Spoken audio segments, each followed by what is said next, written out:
The ballroom glowed with golden lights as music pulsed through the air. Champagne glasses clinked, laughter echoed, and the wealthy elite of Boston mingled beneath crystal chandeliers at the Grand Horizon Hotel's main hall. In a shadowed corner of the grand ballroom, Sophie Harrison stood alone, one hand unconsciously touching the left side of her face. The thick scar tissue beneath her fingertips had become a familiar landscape. 3 years of mapping its ridges had done nothing to make it feel like it belonged to her. Sophie studied her reflection in the polished silver serving tray abandoned nearby. Half of her face remained as it always had been. High cheekbones, clear blue eyes, the Harrison family nose her father often proudly pointed out. The other half told a different story, a roadmap of trauma etched into her skin. She adjusted her hair to cover more of the scar, whispering to herself, 3 hours, just 3 more hours, and I can leave. Across the room, Thomas Harrison, CEO of Harrison Enterprises, glanced at his watch for the 5th time in as many minutes. His speech had gone well, 30 years of business success celebrated with appropriate gravitas, but his attention remained fixed on his daughter, standing alone in the corner. Every laugh that didn't include her felt like a personal betrayal. Every averted glance from guests who pretended not to notice her cut him as deeply as if they'd sliced his own flesh. The most powerful man in Boston real estate, unable to shield his only child from cruelty. You'd think after 30 years, drawled a voice from a nearby cocktail table, Harrison would have better control over the guest list. James Whitman aired a Whitman development and swirled an amber liquid in his crystal tumbler. The table of young executives around him leaned in eager for gossip. I mean, bringing the Phantom of the Opera to a black tie event, bold move. His companions snickered behind their hands. Didn't you two have a thing going before? One of them gestured vaguely toward his face. Ancient history. James waved dismissively. I dodged a bullet. Dad would have killed me if I'd married damaged goods anyway. This merger needs fresh blood, not... His eyes flicked toward Sophie. Defective merchandise. The casual cruelty floated through the air, landing exactly where it was intended. Sophie's shoulders stiffened, almost imperceptibly, her fingers gripping the small clutch purse until her knuckles whitened. The words weren't new. She'd heard variations of them for 3 years, but they never lost their power to wound. David Miller moved efficiently between tables, refilling champagne flutes with practiced precision. At 36, he carried himself with the disciplined posture of a man who had once commanded respect in a very different uniform. The crisp lines of his server's attire couldn't quite disguise the military bearing, just as the polite smile couldn't completely mask the watchful assessment in his eyes. He was different from the other servers, older, more observant, moving with purpose rather than subservience. A glance at his watch confirmed he had 4 more hours until his shift ended. 4 hours until he could return to the small apartment in South Boston where Emily waited with Mrs. Gonzalez from next door. His daughter would be asleep by then, her math homework finished on the kitchen table, where he'd help her with fractions before leaving for his shift. Single fatherhood had turned him into a man who measured life in small increments. Hours until he could see Emily, days until her next doctor's appointment, months until he could perhaps afford a larger apartment. In his jacket pocket, David's fingers brushed against the worn blue handkerchief he always carried. Faded navy fabric with tiny yellow flowers, and the initials JH embroidered in the corner. A relic from another life, a promise unfulfilled. Whenever the weight of his current existence pressed too heavily, he would touch it as a reminder, I've survived worse.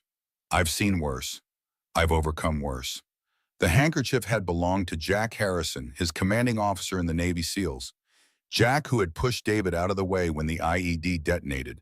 Jack, who had died saving not just David, but 3 other team members. Jack, whose last words had been about his baby brother and a niece he'd never met. Find them, Miller. Tell them I was thinking of them at the end. Tell Tommy I'm sorry. 6 years of searching had led to nothing. Jack had been intensely private about his family, and military records listed him as Jack Harper, the name he'd adopted for operational security. After years of dead ends, David had given up the active search, though the promise remained like a ghost in his pocket. Thomas Harrison surveyed the room with the practiced eye of a man who had spent his life reading people. The Whitman merger would add another $100 million to the company portfolio, another building with the Harrison name emblazoned across the top. The paperwork sat in his office awaiting signatures. Robert Whitman James's father had made his conditions clear. No embarrassing family scenes, a united front, a clean public image. The merger would secure Harrison Enterprises' future, create hundreds of jobs, solidify Thomas's legacy. And all it would cost was his silence while James Whitman and his cronies mocked Sophie. 3 years ago, when the accident had taken his wife and left Sophie scarred, Thomas had promised himself he would protect his daughter from everything: pain, rejection, cruelty. Tonight, he was failing spectacularly at keeping that promise, and the knowledge aided him like acid. Near the bar, David overheard snippets of conversation from James Whitman's group, each word landing like a physical blow. He didn't know the woman they were discussing, but the casual cruelty twisted his stomach. Emily had taught him that, his 9-year-old daughter, with her fierce sense of justice, who once stood up to a playground bully twice her size because he was making fun of a child with a stutter. "Daddy," she had asked afterward, bandaging her scraped knee with pride rather than tears, "if nobody stands up for people, then doesn't that mean the mean people win?" David's eyes found the subject of the mockery, a young woman with half her face hidden behind carefully arranged hair, wearing a midnight blue gown that probably cost more than his monthly rent. Even from a distance, he recognized the rigid posture of someone enduring rather than enjoying themselves. The controlled breathing of someone fighting to remain present when every instinct screamed to flee. He'd seen that look in the mirror for months after returning from his final deployment. Sophie felt the room closing in the air, becoming thinner with each passing minute. The champagne in her glass remained untouched. Alcohol only made the panic attacks worse. Through the carefully constructed mask of indifference, she calculated escape routes. Bathroom first, then perhaps the terrace for air, then a quiet call to the driver to bring the car around earlier than planned. Her father wouldn't notice. He was busy charming investors, playing the role he'd perfected over 30 years. 3 years ago, Sophie Harrison had been poised to take the fashion world by storm.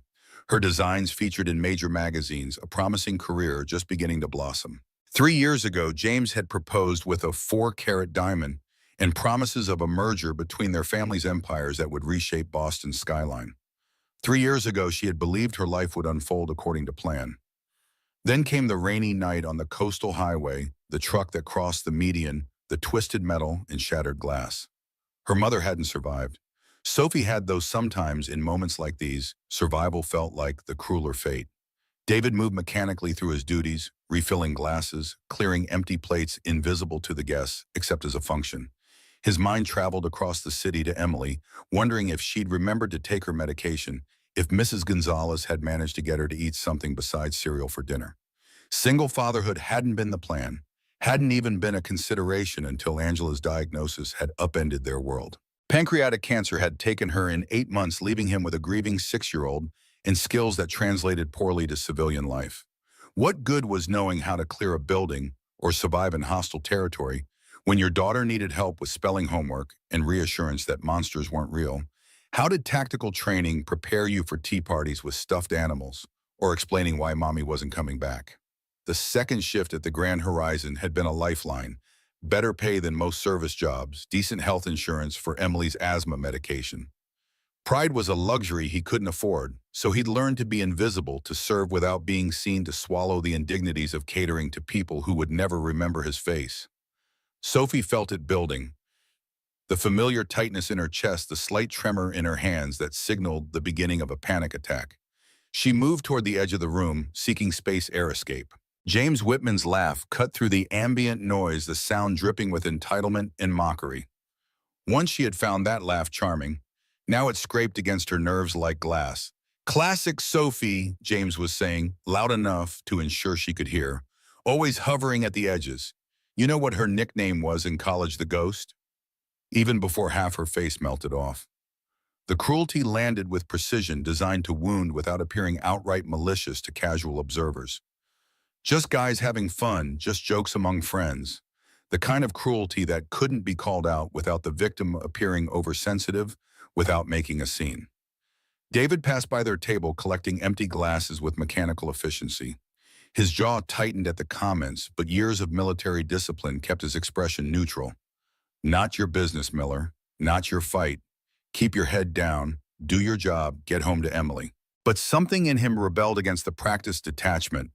something that sounded suspiciously like his daughter's voice asking why nobody was standing up for the sad lady in the beautiful dress.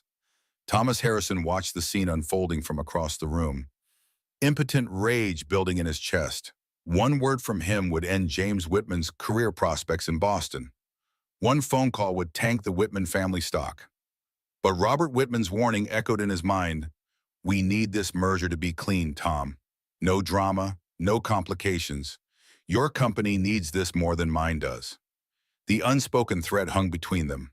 The knowledge that Harrison Enterprises had overextended on the seaport development, that the Whitman capital injection wasn't just advantageous but necessary. Sophie reached the edge of the room, seeking the relative sanctuary of a shadowed alcove. Her breathing came in short, controlled bursts, the techniques her therapist had taught her failing against the rising tide of panic. 3 years of recovery, of rebuilding, of learning to face the world again, threatened to collapse under the weight of one evening, surrounded by people who had once claimed to be friends. David's path took him past Sophie's alcove, the service tray balanced expertly on one hand. He registered her distress with the heightened awareness that had once kept him alive in combat. The slightly too rapid breathing, the tremor in her hand as she set down her untouched champagne, the way her eyes darted toward exits. Recognition flashed through him, not of her face, but of her pain. Without thinking, he reached into his pocket and withdrew the faded blue handkerchief. His commander's voice seemed to echo in his mind. Sometimes courage isn't about the big moments, Miller. It's about the small kindnesses when no one's watching. David set his tray down on a nearby service table and approached Sophie, offering the handkerchief with a small, respectful nod. Sometimes it helps to have something to hold on to, he said quietly, his voice carrying no judgment, no pity, just simple human recognition. Sophie looked up, startled by the unexpected kindness. Most people pretended not to notice her distress. It was easier, cleaner, less uncomfortable. Her fingers closed around the soft fabric, feeling the worn edges and the slight roughness of the embroidered initials. Thank you, she whispered, the simple human connection anchoring her against the rising panic. Deep breaths, David suggested, maintaining a respectful distance. In for 4, hold, for 4, out for 4. It helps with the chest tightness. Surprise registered in Sophie's eyes, not just at the kindness, but at the recognition of what she was experiencing. How did you? I've been there, David said simply, no further explanation offered or needed. Across the room, Thomas Harrison noticed the interaction, his CEO's instinct for unusual situations immediately activated. A waiter speaking to Sophie. His protective instincts flared even as he recognized the absurdity. Being concerned about a waiter speaking kindly to his daughter when James Whitman's cruelty went unchallenged. David should have continued his rounds, should have maintained the professional invisibility expected of hotel staff. But something in the woman's eyes, the recognition of a fellow survivor, kept him rooted in place for a moment longer than protocol allowed. It gets easier, he offered. Not perfect, but easier. Sophie studied him with newfound curiosity, noticing the military bearing beneath the server's uniform, the watchfulness in his eyes that spoke of someone accustomed to assessing threats. Does it? Sometimes I think I'm stuck in an endless loop, reliving the same day over and over. David's response came from hard-won experience. The loop gets wider, the circles get bigger. One day you realize you've gone hours without thinking about it, then days. It never disappears completely, but it stops being the only thing you see. For the first time that evening, Sophie felt her shoulders relax slightly. Not because the panic had fully subsided, but because someone had acknowledged it without making it bigger or smaller than it was.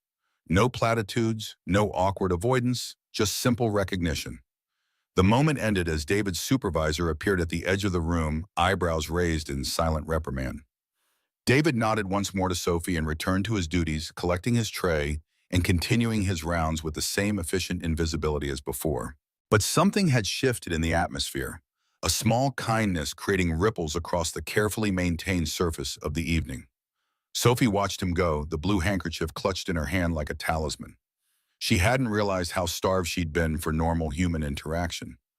Conversation that wasn't colored by pity or revulsion or awkward avoidance. The simple exchange had grounded her, pushing back the encroaching edges of panic. Across the ballroom, James Whitman noticed the interaction, his eyes narrowing with displeasure. Would you look at that? he commented to his companions. Sophie's finally found someone in her league. A waiter. How appropriate. The cruel observation carried across the room, landing like a physical blow. Sophie's moment of respite shattered the familiar shame rushing back in its place.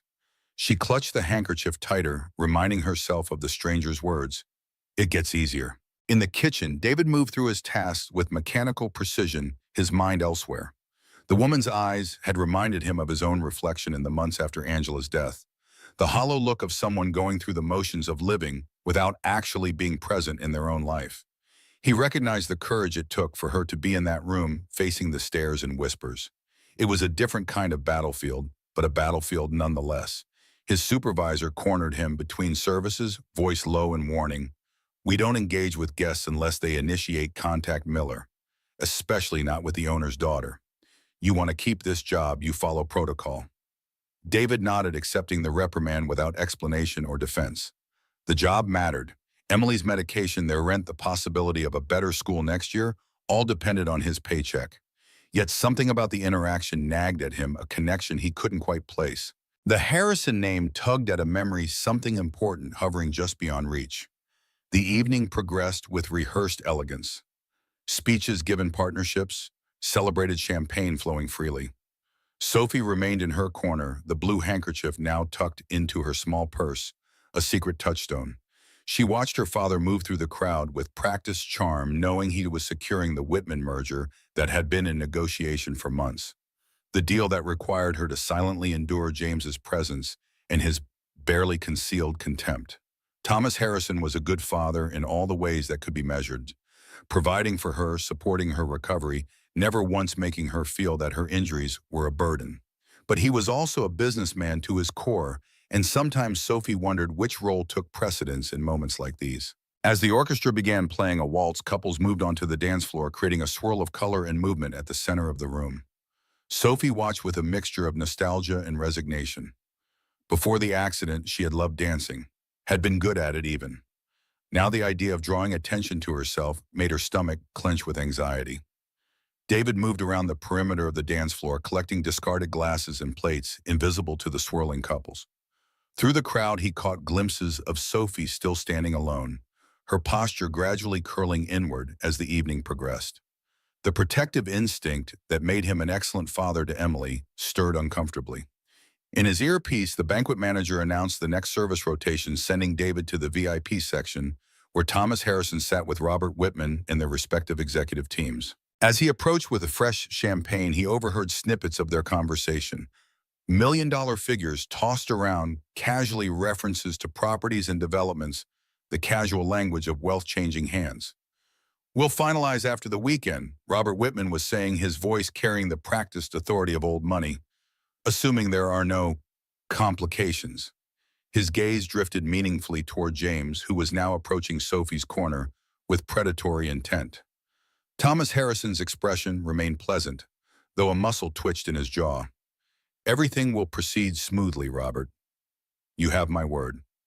David moved away after refreshing their glasses, but a strange unease had settled in his stomach. The dynamic felt wrong, coercive rather than collaborative. He recognized the subtle power plays from military briefings, with reluctant allies, the unspoken threats beneath cordial exteriors. Across the room, James Whitman had reached Sophie, towering over her, with the familiar stance of someone who enjoyed making others feel small. Hiding in the shadows. Sophie, very on brand for you. His voice carried just enough false concern to mask the cruelty beneath. Sophie straightened her spine, summoning the dignity her mother had instilled in her from childhood. I'm simply observing, James, an old habit. You used to be the center of attention, James pressed, moving closer than social norms dictated. The beautiful, talented Sophie Harrison. Everyone wanted a piece of you. His eyes deliberately tracked across her scarred cheek. How things change. The calculated cruelty landed precisely as intended. 3 years of therapy hadn't fully armored her against the specific pain of being reduced to her injuries by someone who had once claimed to love her. From his position near the service station, David watched the interaction with growing unease. The body language was unmistakable. The woman shrinking into herself, the man using his physical presence as intimidation. He'd seen similar dynamics in war zones and bars, in the dark corners of human interaction, where power imbalances were exploited. Emily's voice echoed in his mind. Daddy, if nobody stands up for people, then doesn't that mean the mean people win? The music swelled, the waltz reaching its crescendo as couples twirled beneath the crystal chandeliers. James leaned closer to Sophie, his voice dropping to a whisper meant only for her ears, something that made her flinch visibly. Whatever he'd said had hit its mark with surgical precision. David felt something shift inside him, the quiet, disciplined acceptance giving way to a more fundamental instinct, the same instinct that had once made him run toward danger rather than away from it, the same instinct that made him check under Emily's bed for monsters every night, even knowing they weren't real. Sometimes courage isn't about the big moments, Miller.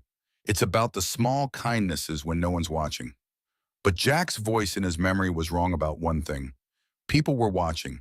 The entire ballroom was watching as Sophie Harrison stood alone, as James Whitman wielded words like weapons, as Thomas Harrison remained trapped in business negotiations that prevented him from intervening. David set down his serving tray, straightened his bow tie, and made a decision that defied every protocol of his position. He walked not toward the kitchen for his next service rotation, but across the dance floor towards Sophie Harrison. The crowd parted unconsciously around him, conversations faltering as attention shifted to the unexpected movement. A server walking purposefully across the dance floor during a waltz was not part of the choreographed evening. Sophie looked up as David approached, confusion replacing the hurt in her eyes. James turned, annoyance flickering across his handsome features at the interruption. David stopped before them, offering a small, respectful bow to Sophie. "Excuse me, Miss Harrison," he said, his voice carrying quiet dignity. "Would you care to dance?" The ballroom fell silent, the orchestra continuing to play, though the notes seemed to hang suspended in the suddenly still air. James's expression morphed from annoyance to disbelief to derision in the span of seconds. "You've got to be kidding," he snorted. "Do you know who she is? Do you know who I am?" David didn't acknowledge him at all. His attention focused solely on Sophie. "The choice is entirely yours," he added softly, "but I would be honored." Sophie stared at the outstretched hand, at the unexpected kindness being offered without agenda or expectation. For 3 years, she had existed on the periphery, accommodating others' discomfort, minimizing her presence to avoid creating awkwardness. Now this stranger was inviting her into the center, offering not pity, but simple human connection. Across the room, Thomas Harrison had risen halfway out of his seat, torn between parental concern and business necessity. Robert Whitman's hand rested on his arm, a subtle restraint wrapped in the guise of collegial contact. "Your daughter seems to have an admirer." Robert observed his tone, making it clear that the situation required management. "Perhaps you should have a word with the help about appropriate boundaries." Thomas felt the familiar conflict, CEO versus father, business leader versus protector, twist in his gut. From his angle, he couldn't see Sophie's expression, couldn't gauge whether this unexpected development was welcome or another source of distress. In the silence that stretched like crystal about to shatter, Sophie made her decision. She placed her hand in David's, the simple gesture carrying the weight of defiance against years of isolation. "Yes," she said, her voice stronger than it had been all evening. "I would like that." David led her toward the center of the floor with the confidence of a man who knew exactly what he was doing. In truth, it had been years since he danced, not since Angela had insisted they take lessons before their wedding. But muscle memory took over as he guided Sophie into the traditional waltz position, one hand respectfully at her waist, the other clasping hers. "I might be terrible at this," Sophie warned, anxiety flickering across her features. "Then we'll be terrible together," David replied, simply beginning to move with the music.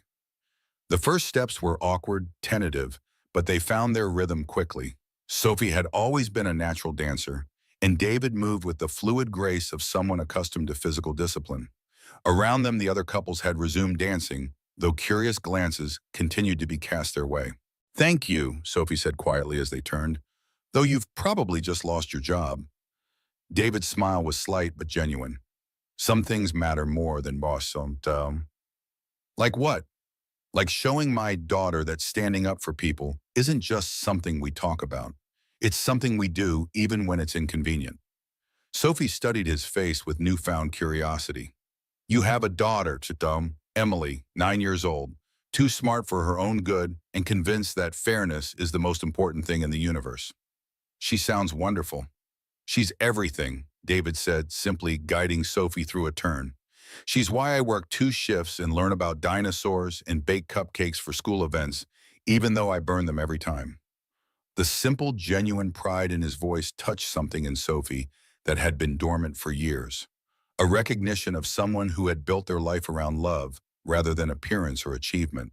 From the sidelines, James Whitman watched with narrowed eyes, his handsome face contorted with disbelief and anger. Is she seriously dancing with the help? This is absurd. His companions shifted uncomfortably, suddenly less eager to align themselves with his mockery. Something about the scene, the grace with which Sophie moved, the respectful way the server held her, made their previous laughter seem childish and mean. One of the older executives in their group cleared his throat. Actually, I think it's rather gallant, he said, surprising even himself with the observation. James turned on him with a scowl. Gallant, it's inappropriate. It's bizarre. It's kind, another woman interjected, watching the dancing couple with an expression that mingled guilt and admiration. When was the last time any of us asked Sophie to dance? The question hung in the air, uncomfortable in its accuracy. James's face flushed with anger or shame, perhaps a combination of both. On the dance floor, Sophie found herself relaxing into the movement muscle memory, taking over as David guided her through the waltz. For the first time in years, she wasn't thinking about her scars, about who was watching, about what they might be thinking. She was simply present in the moment, experiencing the simple pleasure of dancing. I'm curious, she said as they turned. Why did you do this, really? David considered the question seriously. Because you reminded me of myself after I came home from Afghanistan. That look in your eyes, I used to see it in the mirror, like you're drowning with your head above water and nobody notices. The unexpected honesty caught Sophie off guard. No platitudes, no awkward evasion, just simple truth. Did it get better for you, I mean? It did, not all at once. But Emily helped, having someone who needed me to be present to be whole. And time helped, and learning that the broken pieces don't have to define the whole picture. Sophie absorbed this finding, more comfort in his hard-earned wisdom than in all the expensive therapy her father had arranged. I design buildings now, she offered unexpectedly. After the accident, I couldn't go back to fashion, too much emphasis on perfection, on appearance. But buildings can be beautiful because of their function, their purpose. That sounds like something worth doing. It is, on the days when I can convince myself it matters. David's response came without hesitation. It matters. Creating anything in a world that prefers destruction always matters. Something warm unfurled in Sophie's chest, not romance, but the simpler, more fundamental connection of being seen and understood, of being treated as a complete person rather than a tragic story or a problem to be managed. From the VIP table, Thomas Harrison watched his daughter dance, emotion constricting his throat. When was the last time he'd seen Sophie smile like that? When was the last time she'd stood tall, moving with the confidence that had defined her before the accident? The business concerns that had seemed so pressing, moments ago faded in comparison to the simple joy of seeing his daughter stepping back into the light. Robert Whitman followed his gaze, his expression calculating. You should put a stop to this, Tom. It's creating a spectacle. Thomas felt something shift inside him. Priorities realigning, perspective clearing. Actually, Robert, I think it's creating a moment of genuine humanity in what has otherwise been a rather sterile evening. Robert's eyes narrowed. I thought we understood each other. This merger requires a certain image, a certain standard. Yes, I believe we do understand each other. Thomas interrupted, his voice taking on the steel that had built his empire. And I'm beginning to question whether our companies are as aligned as we thought. The orchestra ended the waltz with a flourish, couples stepping apart for a round of polite applause. Sophie and David stopped dancing, but remained standing together at the center of the floor, neither rushing to separate. Thank you, Sophie said, genuine gratitude in her voice. That was... Her words were interrupted by a commotion at the ballroom entrance. A small figure darted between the legs of startled guests, pigtails, flying determination written across her face.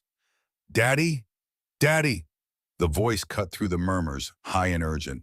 David turned, surprise and concern flashing across his features as he recognized his daughter pushing through the crowd. Emily, What are you doing here? Where's Mrs. Gonzalez? Emily finally broke through the last ring of guests, launching herself toward her father with the single-minded focus of a child on a mission. She fell asleep and I couldn't wake her up, and I remembered you said you were working at the fancy hotel with the gold doors, so I took the bus and, David knelt down, catching his breathless daughter by the shoulders, alarm, warring with relief at finding her safe. You took the bus alone at night. Emily nodded, unapologetic determination in her eyes. I had to find you. Look what I made. She thrust a slightly crumpled piece of paper toward him, a drawing done in crayon showing a tall figure in what appeared to be a uniform standing next to a smaller figure with pigtails. Above them, in the careful printing of a 9-year-old, were the words, "My bravest person ever did." I was going to give it to you at breakfast, but then Miss Peterson said, we have to bring pictures of heroes for show and tell on Monday, and I wanted to make sure it was good enough, and Emily suddenly noticed Sophie standing nearby, her excited explanation cutting off abruptly as curiosity took over. Who are you? Why were you dancing with my dad? Are you a princess? The directness of childhood cut through the social tension like a knife. Several people nearby laughed, not unkindly but with genuine amusement at the girl's unfiltered questions. Sophie found herself smiling, a real smile that reached her eyes for the first time that evening. I'm Sophie, not a princess, just someone your dad was kind enough to dance with. Emily studied her with the frank curiosity of childhood eyes, tracking over Sophie's scars without the adult veneer of pretending not to notice. You have a really cool face, she announced after careful consideration. Like a treasure map or something. The unexpected observation, delivered with such matter-of-fact acceptance, caught Sophie completely off guard. A small laugh escaped her, surprise and delight mingling in the sound. A treasure map? I've never thought of it that way before. Emily nodded seriously. My dad says special things aren't always pretty things. Sometimes they're interesting things. Her attention shifted, suddenly childlike focus moving to the glittering chandeliers overhead. This place is fancy. David stood up, equal parts mortified and proud of his daughter's unfiltered honesty. Emily, we need to have a very serious talk about taking buses alone at night. But first, he looked apologetically at Sophie. I need to get her home. I'm so sorry about this. Before Sophie could respond, Thomas Harrison appeared at her side, having made his way across the ballroom. His eyes moved from Sophie to David to Emily, assessment and curiosity evident in his gaze. It seems we have an unexpected guest. He observed, his tone carefully neutral. David straightened, military bearing automatically asserting itself in the presence of authority. Mr. Harrison, I apologize for the disruption. My daughter. He placed a protective hand on Emily's shoulder. Decided to take public transportation to find me. We'll be leaving immediately. Thomas studied the small family tableau. The protective stance of the father, the unflinching curiosity of the daughter, the drawing still clutched in Emily's hand. Something about the scene struck a chord within him, a reminder of simpler values that had gotten lost in the pursuit of empire building. No apology necessary, Thomas said, surprising both David and Sophie. In fact, his eyes moved to the drawing. May I see your artwork, young lady? Emily looked to her father for permission before proudly handing over the crayon drawing. It's for show and tell. We're supposed to bring pictures of heroes. Thomas examined the childish illustration with surprising seriousness. Very impressive. You've captured your father's posture perfectly. He handed the drawing back with grave respect. I think this will be excellent for show and tell. As he returned the paper, something caught Thomas's eye, a glimpse of blue fabric protruding from David's pocket, the handkerchief Sophie had been holding earlier. But something about the embroidered corner tugged at a memory, a pattern he recognized, initials he knew intimately. That handkerchief, Thomas said, his voice suddenly tight with emotion. May I see it? David hesitated, confused by the request, but withdrew the faded fabric from his pocket. It belonged to my commanding officer, he explained, offering it to Thomas. He saved my life and others. I've kept it as a reminder. Thomas took the handkerchief with trembling fingers, turning it over to reveal the embroidered J.A. in the corner. His face drained of color as he traced the stitching, the same distinct pattern his mother had used when embroidering handkerchiefs for her sons decades ago. Jack. He whispered, the name falling from his lips like a prayer. This was my brother's. The revelation landed like a physical force between them, connections suddenly crystallizing. David stared at Thomas Harrison with dawning recognition. The resemblance he should have seen earlier, now blindingly obvious. The same jawline, the same eyes as his former commander. Jack Harrison, Nick Ian, David said slowly, pieces falling into place. He always went by Harper in the field. He never used his family name on deployment. Security protocols. Sophie moved closer to her father, concern etched across her features as she recognized the emotion overtaking him. Dad, what is it? Thomas clutched the handkerchief like a lifeline, his carefully maintained CEO facade crumbling. Jack was my older brother. We lost touch when he joined Special Operations. His choice for our safety. His letters came sporadically, always from different locations. Then they stopped coming altogether 6 years ago.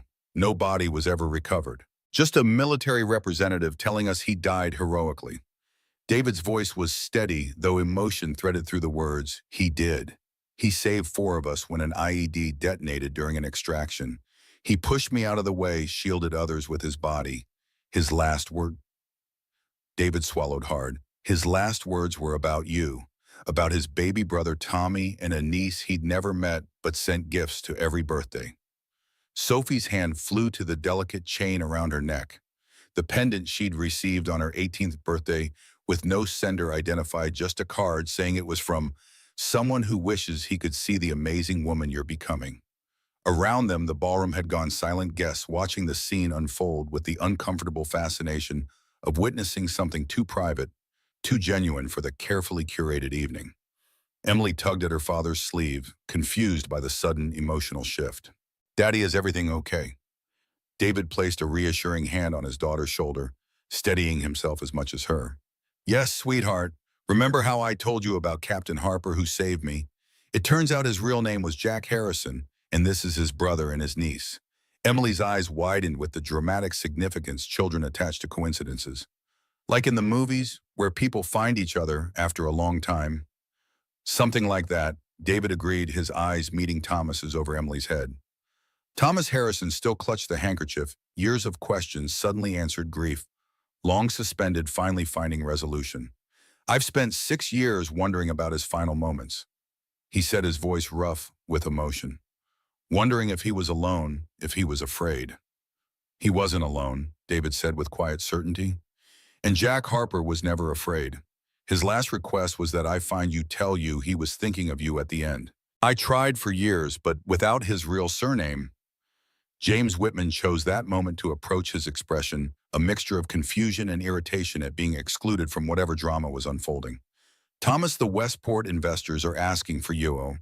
Perhaps we could continue whatever this is at a more appropriate time. Thomas Harrison turned to him slowly, seeing James with new clarity.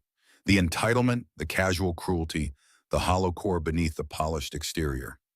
In a moment of crystal clarity, Thomas recognized how much he had compromised in pursuit of business success, how far he had drifted from the values his brother had lived and died for.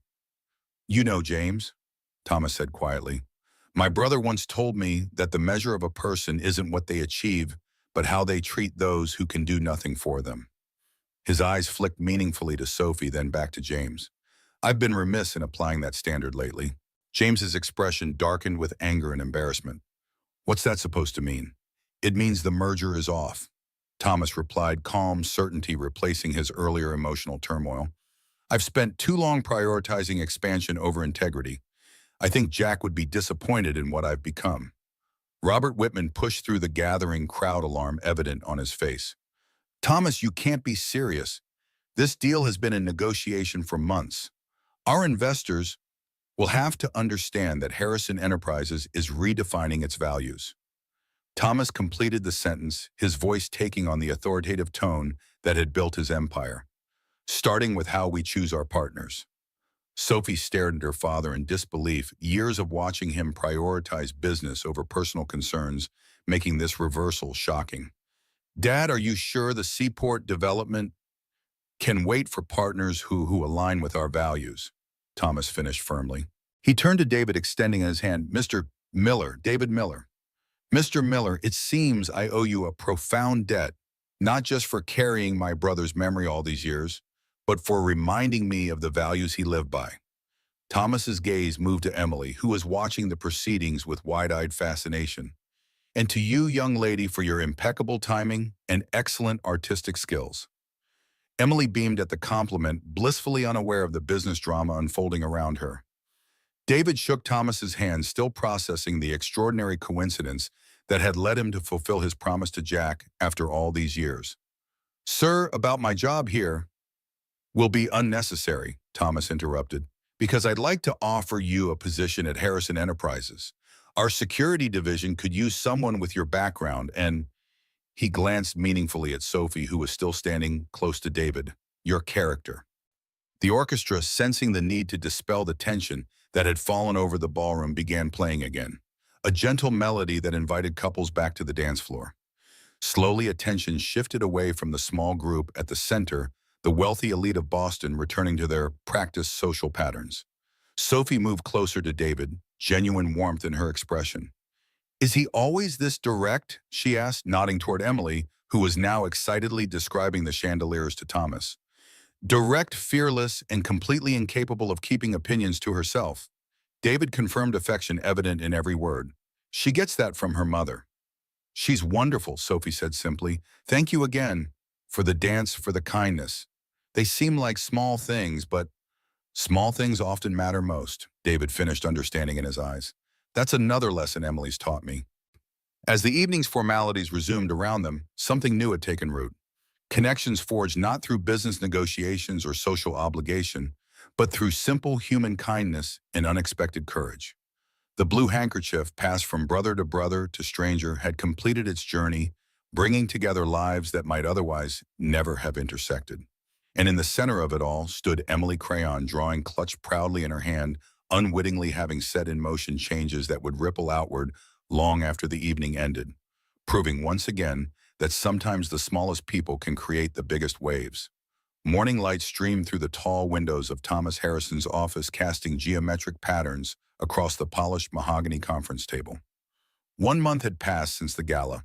1 month since Thomas had publicly canceled the Whitman merger, sending ripples through Boston's business community that still hadn't settled. The financial press had been relentless. Stock prices had dipped, and board members had called emergency meetings. Yet sitting in his office now, watching his daughter explain architectural drawings to David and Emily Miller, Thomas couldn't bring himself to regret the decision. Sophie's transformation over the past 4 weeks struck him most profoundly. The hesitant, shadow-dwelling woman had begun to re-emerge as someone who looked people in the eye again, who spoke with renewed confidence. Today she wore her hair pulled back, no longer hiding her scars behind carefully arranged curtains. The midnight blue dress from the gala had been replaced by a practical blazer and slacks, working clothes for a woman reclaiming her professional identity. The residential units will occupy the eastern face, Sophie explained, pointing to detailed renderings spread across the table.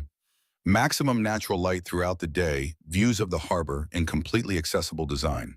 Emily leaned forward, fascination evident in her expression. At 9 years old, she understood perhaps 1 word in 3, but Sophie's evident passion captured her attention completely. Will there be a playground? Buildings should always have playgrounds.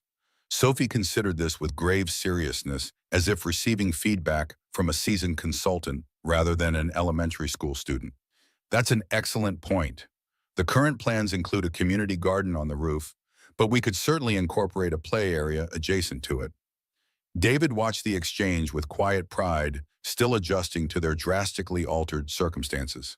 The security position at Harrison Enterprises had come with benefits far beyond the substantial salary increase: health insurance that covered Emily's medications without question, regular hours that allowed him to be home for dinner each night, in a corporate apartment in a building with excellent schools nearby.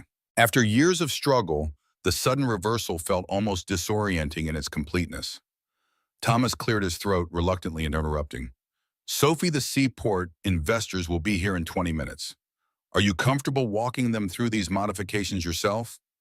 The question contained multitudes asking not just about her technical readiness, but whether she felt prepared to face a room of strangers who would inevitably stare at her scars, who might judge her appearance before her abilities. A month ago, Sophie would have found an excuse to review the plans from behind the scenes. I designed these changes. I should be the one to explain them, Sophie replied, a new steadiness in her voice. Besides, if anyone has objections, I'd rather hear them directly. Pride swelled in Thomas's chest, threatening to overwhelm his carefully maintained composure. His brother Jack would have appreciated this moment, Sophie stepping back into her power, refusing to be defined by circumstances or appearances. They're going to love the redesign, particularly the community integration aspects. The intercom buzzed, his assistant's voice breaking through. Mr. Harrison, Robert Whitman is in the lobby requesting to see you. He doesn't have an appointment. Tension immediately thickened the air. Robert Whitman hadn't communicated directly with Harrison Enterprises since the night of the gala when Thomas had publicly ended their partnership. The subsequent weeks had seen veiled threats of litigation, pointed comments to business journalists, and subtle attempts to poach key Harrison employees, all conducted through intermediaries, never face-to-face. Send him up in 5 minutes, Thomas decided after a moment's consideration. Sophie, perhaps you and the Millers would prefer to continue your review in your office. Sophie straightened the architectural renderings with deliberate care, her movements betraying none of the anxiety that must have surfaced at Whitman's name. Actually, Dad, I think I'll stay. The Seaport investors will be here soon anyway. David recognized the subtle shift in atmosphere, his security training automatically activating. Emily, how about we check out that cafeteria you've been curious about? I heard they have chocolate milk. Emily's eyes lit up at the suggestion, though her natural perceptiveness caught the undercurrents. Is something bad happening? Is it because of the man who was mean at the party? The directness of her question pierced the adult pretense of normalcy. David knelt to her level, maintaining the honesty that formed the foundation of their relationship. Not bad, just business. Sometimes grown-ups need to have conversations that might not be interesting for kids. Or might not be appropriate, Sophie added quietly, exchanging a meaningful glance with David. Thomas watched their interaction with renewed appreciation for David's parenting.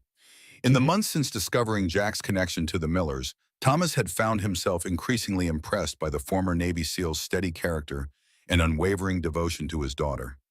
The qualities reminded him painfully of Jack, the same quiet integrity, the same unpretentious confidence. David guided Emily toward the door, pausing briefly beside Sophie. We'll be downstairs if you need anything. The simple statement carried weight beyond its words, an assurance of support, of backup, of someone standing ready if needed. Sophie nodded, grateful for the implicit promise. After they left, Thomas moved to stand beside his daughter at the window overlooking Boston's skyline. You don't have to be here for this, Sophie. Robert can be difficult when he doesn't get his way. Sophie continued gazing at the city spread below them, the harbor glittering in the distance, the mix of colonial architecture and modern skyscrapers defining the Boston they both loved. 3 years of hiding was enough, Dad. I'm done letting men like Robert Whitman or his son decide where I belong. The door opened before Thomas could respond, admitting Robert Whitman without ceremony. At 65, Whitman embodied old Boston money-tailored Brooks Brothers suit Rolex timepiece, the confidence of a man accustomed to deference.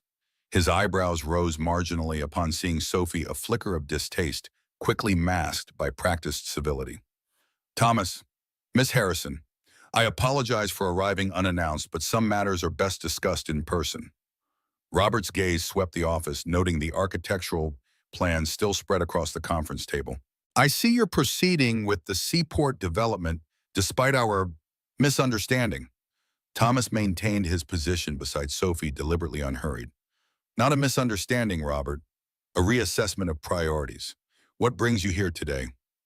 Robert unbuttoned his suit jacket and took an uninvited seat at the conference table. Pragmatism. The business community has noticed our sudden estrangement. Questions are being asked.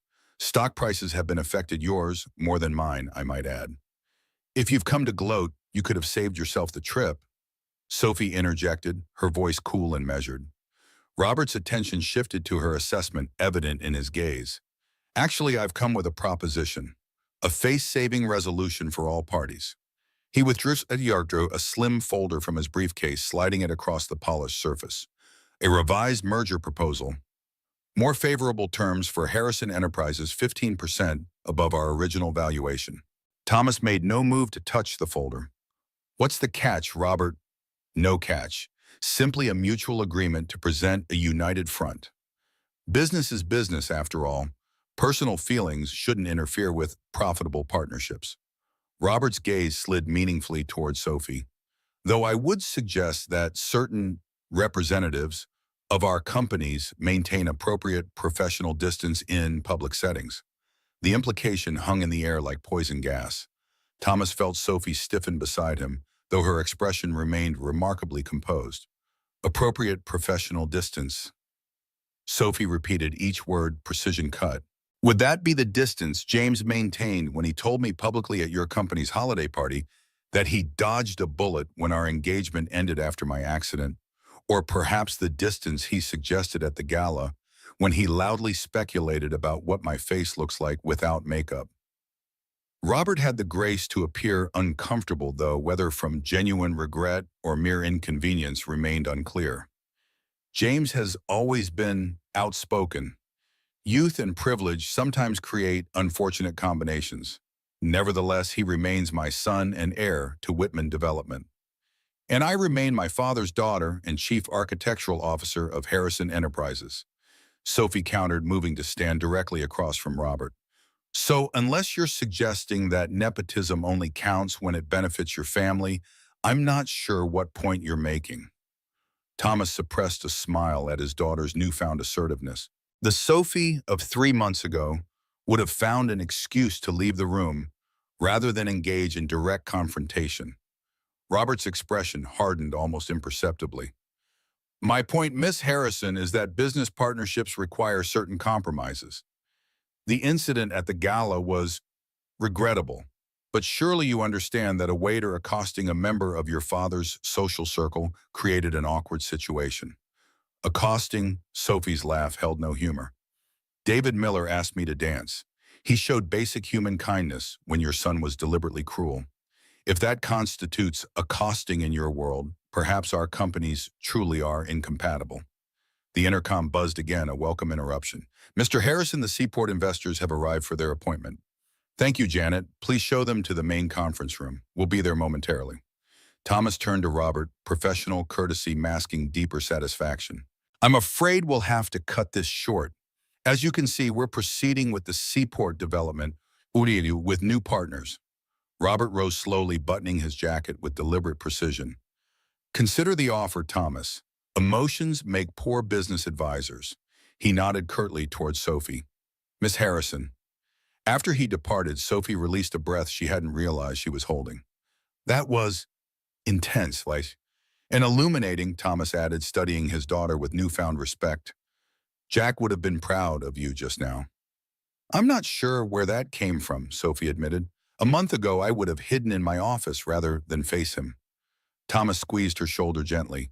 It came from the same place that designed those revolutionary community spaces in the Seaport plans, from who you've always been beneath the scars and trauma. Sophie gathered the architectural renderings preparation for the upcoming investor meeting, steadying her after the confrontation. Do you think he's right about stock prices and business partnerships requiring compromise? Perhaps, Thomas conceded, straightening his tie reflexively. But Jack once told me something I've been thinking about lately. If your principles are for sale, then they weren't principles to begin with. They were just convenient opinions. The elevator dinged softly as they approached doors sliding open to reveal David Miller returning alone. His security training registered their expressions immediately. Everything okay? I saw Whitman leaving through the lobby. Where's Emily? Sophie asked, momentarily concerned. Making friends with Janet. They're discussing the relative merits of different colored sticky notes. David's eyes remained on Sophie, concern evident. What happened with Whitman? He offered an olive branch wrapped in barbed wire, Thomas replied, holding the elevator door for them. Suggested a new merger proposal with better financial terms provided Sophie keeps a professional distance in public settings. David's expression darkened, meaning he doesn't want his business associates confronted with Sophie's scars. Or reminded that his son is an entitled bully, Sophie added as they descended toward the conference level. But enough about the Whitmans. We have actual investors to impress. The elevator doors opened to reveal the main conference floor of Harrison Enterprises, a sleek modern space designed to project confidence and innovation. Through glass walls, they could see a group of investors already gathered, examining scale models of the Seaport development. David touched Sophie's arm lightly. I should find Emily before she convinces Janet to redecorate the executive suite in rainbow sticky notes. Bring her to the presentation if you'd like, Sophie offered impulsively.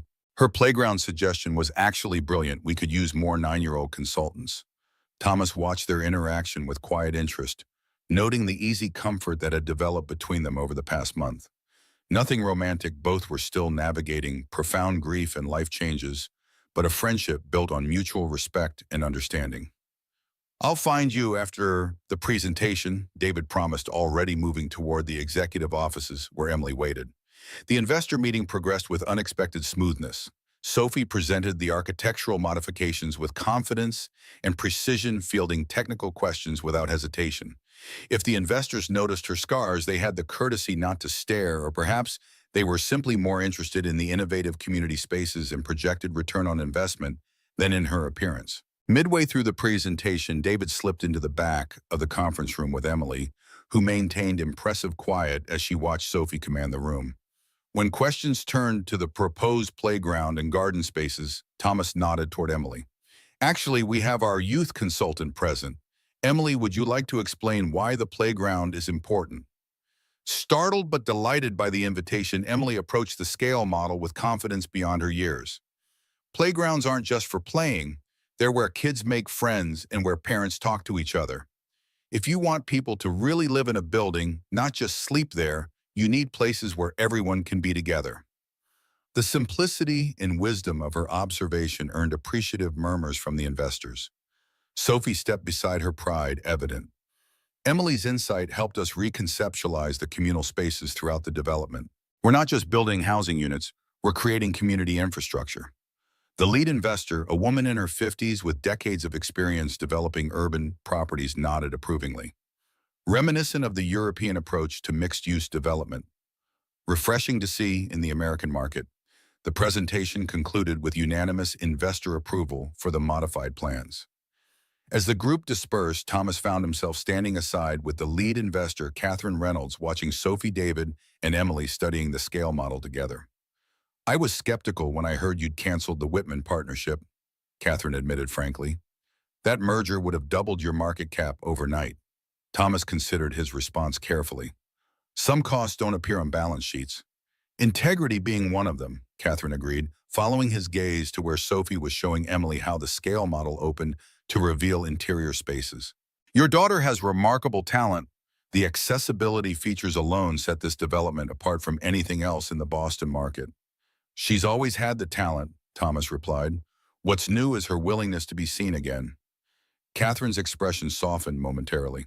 The accident was 3 years ago, the one that took your wife as well. 3 years, 2 months, and 17 days.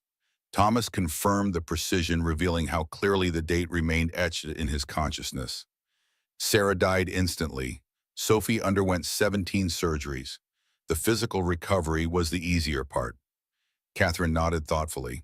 And the security consultant, he seems unusual for corporate leadership. Thomas smiled slightly. Former Navy SEAL. Also recently hired, though his connection to our family goes back further. He's bringing a fresh perspective to our operations. Well, whatever prompted these changes at Harrison Enterprises, they appear to be working, Catherine concluded, extending her hand. The investors are satisfied. Expect the capital transfer by end of week. After the investors departed, an impromptu celebration formed in Thomas's office. Takeout containers from a nearby deli spread across the conference table. Emily's delighted chatter about having been a real consultant, filling the space with energy and light. I made $50, Emily announced proudly, holding up the bill Thomas had presented her for her consulting services. That's like $1 million to a kid.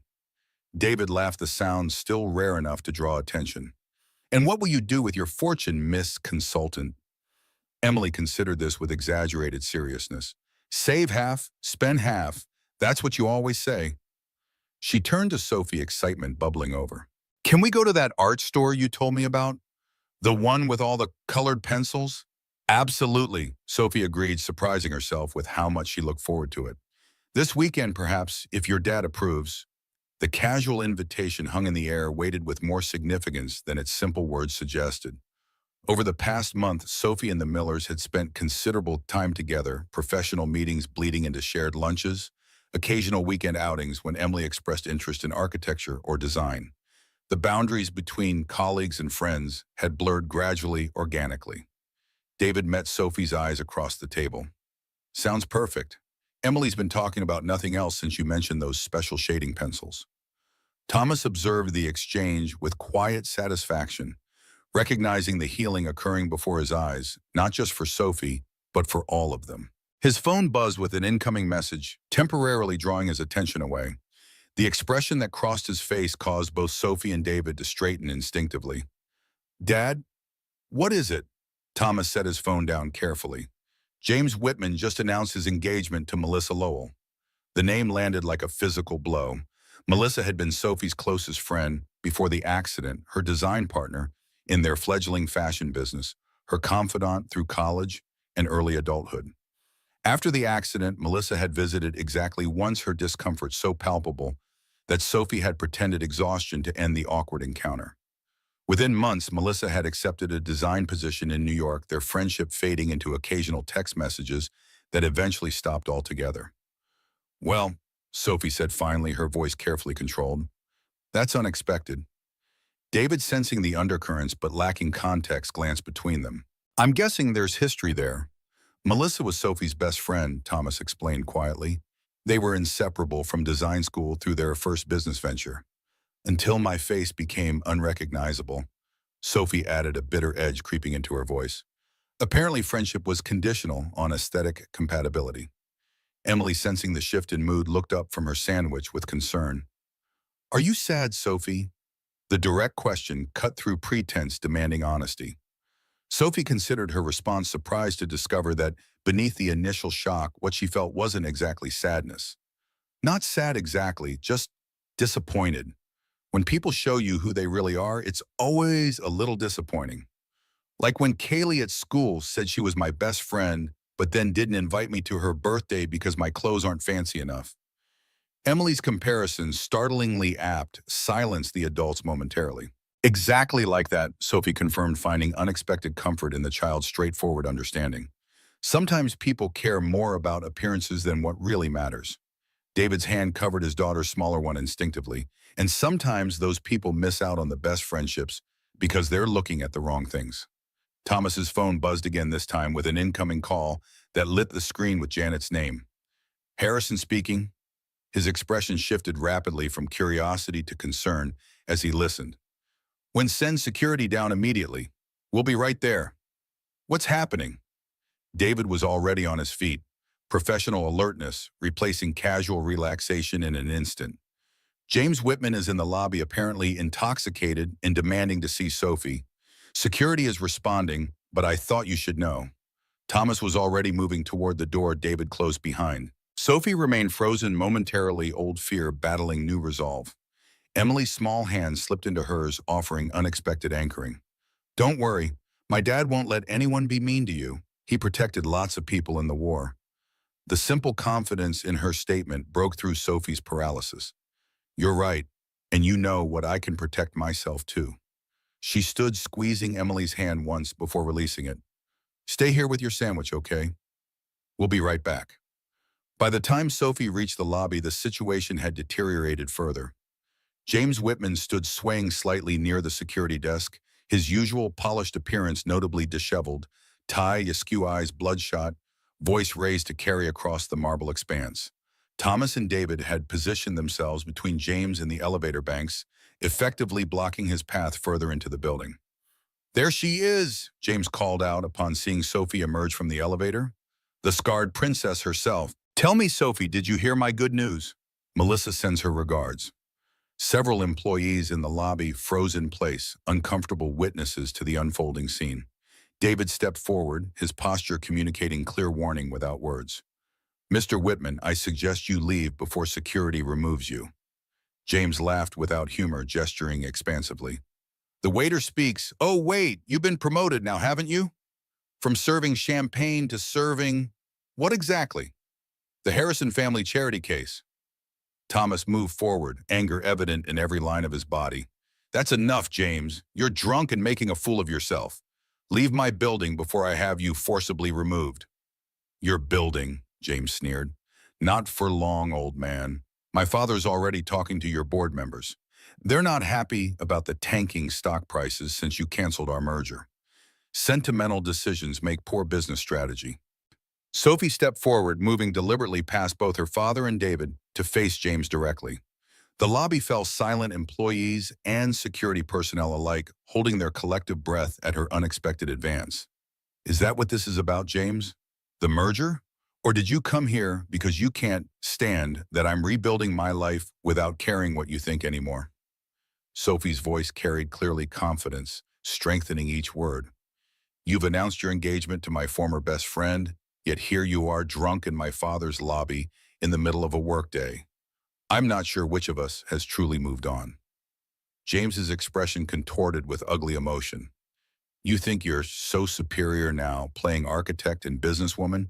Everyone's just humoring you, Sophie. They look at you and see a tragedy, a cautionary tale. At least Melissa is whole. The cruel words hung in the air, their intended devastation falling curiously flat. Sophie felt something shift inside her, not pain or humiliation, but a profound release, as if the last chains of her former life had finally broken free. You know what, James, 3 years ago, those words would have destroyed me.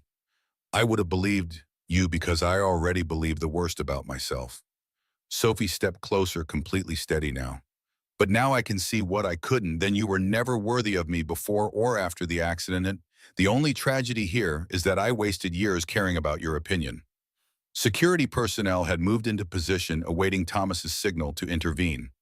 David remained watchful, positioned to intercept if James became physically aggressive, though his expression reflected something beyond professional duty pride, and perhaps something deeper at Sophie's self-defense.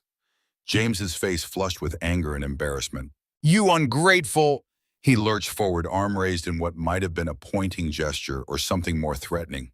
David moved with the swift efficiency of his military training, intercepting James's advance without apparent effort. That's close enough. His voice remained controlled, but the underlying steel was unmistakable. Security will escort you out now. Take your hands off me. Do you know who I am? James struggled ineffectually as two security officers moved to flank him. David's response came with quiet certainty. I know exactly who you are, someone who measures human value by appearance rather than character. Someone so insecure they need to tear others down to feel significant. And right now, someone trespassing in private property. The security team began guiding James toward the exit, his protest growing louder as the distance between him and his intended audience increased. This isn't over. My father will hear about this. The board will hear about this. Thomas watched the spectacle with surprising calmness, as if witnessing the tantrum of a child rather than the threats of a business rival. When James had been successfully removed from the building, he turned to Sophie with concern. Are you all right? To everyone's surprise, Sophie laughed, a genuine, unburdened sound that echoed through the marble lobby. Actually, yes, I think I'm better than I've been in 3 years. She turned to David, gratitude evident. Thank you for the backup, but I think I had it handled. You absolutely did. David agreed, respect evident in his expression. That was impressive. The lobby had begun returning to normal activity, though curious glances continued to be cast their way. Thomas checked his watch, professional responsibility reasserting itself. We should return upstairs. Emily's probably wondering what happened. The elevator ride passed in thoughtful silence, each processing the confrontation in their own way. When they reached the executive level, Emily was exactly where they'd left her, carefully arranging her sandwich crusts into a smiley face on her plate. Is the mean man gone? She asked immediately, her perception once again cutting through adult pretense. David knelt beside her chair. Yes, how did you know about the mean man? I heard Janet talking on the phone. She said someone named James was being a drunk jerk in the lobby. Emily's matter-of-fact repetition of the overheard conversation lightened the mood instantly. Janet's assessment was accurate. Thomas confirmed his serious tone, belied by the amusement in his eyes. And yes, he's gone now. Emily nodded, satisfied with this resolution. Good, because Sophie promised to show me how to draw buildings with perspective lines, and mean people just waste time. The simple wisdom in her statement struck all three adults simultaneously. David ruffled his daughter's hair with affection. When did you get so smart, kiddo? I've always been smart, Emily replied with the unshakable confidence of childhood. You just forget sometimes because you're busy being a grown-up. Sophie resumed her seat at the table, finding the abandoned lunch, and Emily's innocent practicality unexpectedly grounding after the confrontation. You're absolutely right, and perspective drawing is much more important than mean people. Shall we start now? The remainder of the afternoon unfolded with remarkable normalcy given the dramatic events in the lobby. Sophie guided Emily through basic architectural sketching techniques. David reviewed security protocols with Thomas, and the daily business of Harrison Enterprises continued around them. Yet beneath the ordinary activities, a profound shift had occurred. Sophie's confrontation with James representing not just personal triumph, but symbolic liberation.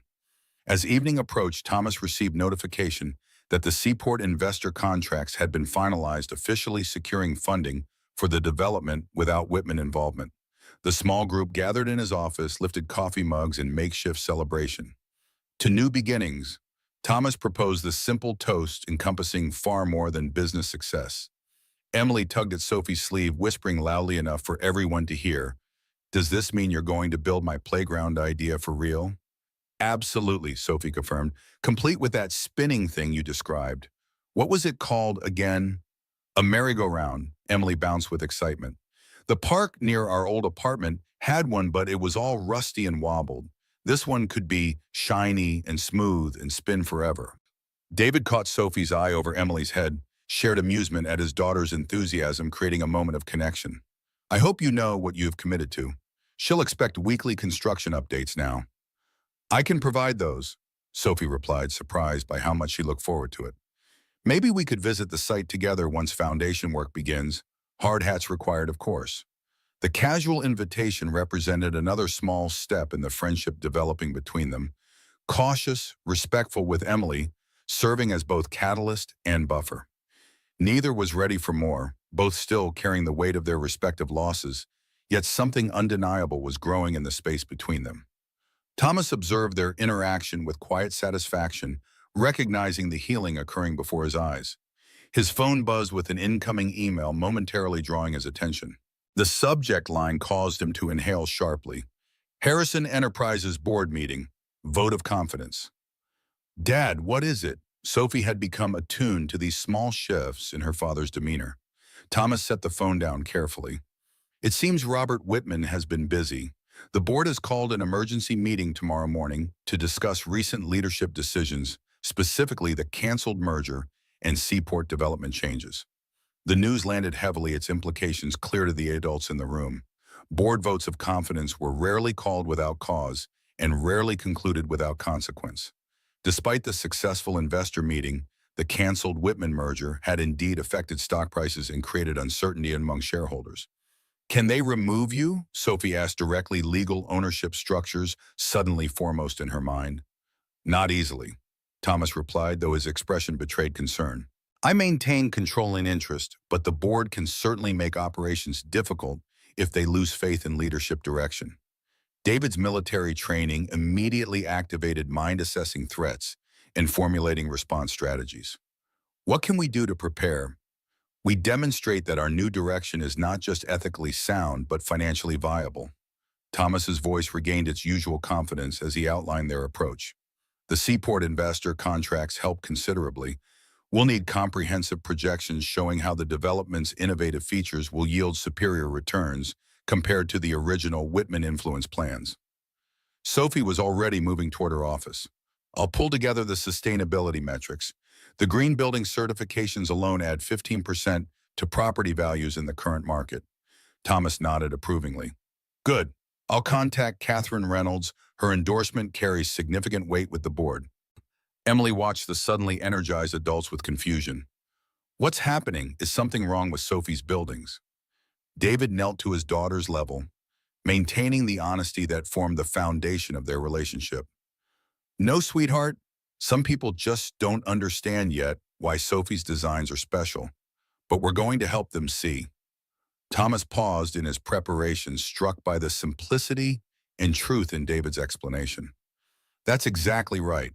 We've chosen a different path, one that prioritizes community impact alongside profit margins. Now we need to prove it's the right decision." As the impromptu strategy session continued into early evening, Sophie found herself working alongside her father with renewed purpose. For 3 years following the accident, she had retreated from active participation in Harrison Enterprises, using her architectural training in isolation, submitting designs without presenting them personally. Now, defending those designs and the values behind them had become imperative. David arranged for Emily to be picked up by Mrs. Gonzalez, promising to be home for bedtime despite the unexpected work emergency. Before leaving with the kindly neighbor, Emily wrapped her arms around Sophie in an impulsive hug. "Don't worry about the mean people," she said with absolute conviction. "Your buildings are the best because they care about everyone, not just rich people." The simple validation delivered with a child's unfiltered honesty touched Sophie deeply. "Thank you, Emily. That means more than you know." After Emily departed, the work intensified financial projections, compared architectural innovations, quantified community impact metrics compiled.